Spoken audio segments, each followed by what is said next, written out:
পাবনার ঈশ্বরদী ইপিজেডে খাবার খেয়ে ডায়রিয়ায় আক্রান্ত হয়েছেন রেনেসা, এবা, নাকানো ও স্টিল হেয়ার সহ 5টি প্রতিষ্ঠানের প্রায় শতাধিক শ্রমিক। তাদের মধ্যে অনেকে ঈশ্বরদী উপজেলা স্বাস্থ্য কমপ্লেক্সে ভর্তি আছেন। কয়েকজনের অবস্থা আশঙ্কাজনক হওয়ায় তাদের পাবনা জেনারেল হাসপাতাল এবং রাজশাহী মেডিকেল কলেজ হাসপাতালে পাঠানো হয়েছে। ঘটনার সূত্রপাত গত বৃহস্পতিবার। ইপিজেডে কর্মরত শ্রমিকদের দুপুরে যে খাবার সরবরাহ করা হয়েছিল তা খাওয়ার কিছুক্ষণ পর থেকেই অনেকেই অসুস্থ বোধ করেন। রাতে ও পরদিন শুক্রবার দুপুর পর্যন্ত একে একে হাসপাতালে আসেন অনেক শ্রমিক।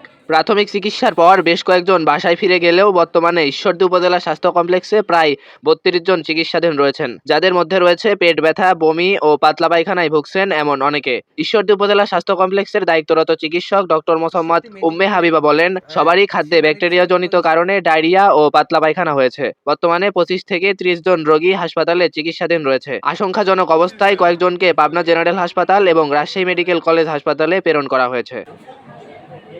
নিউজ ডেস্ক, প্রতিদিনের ঈশ্বরদী।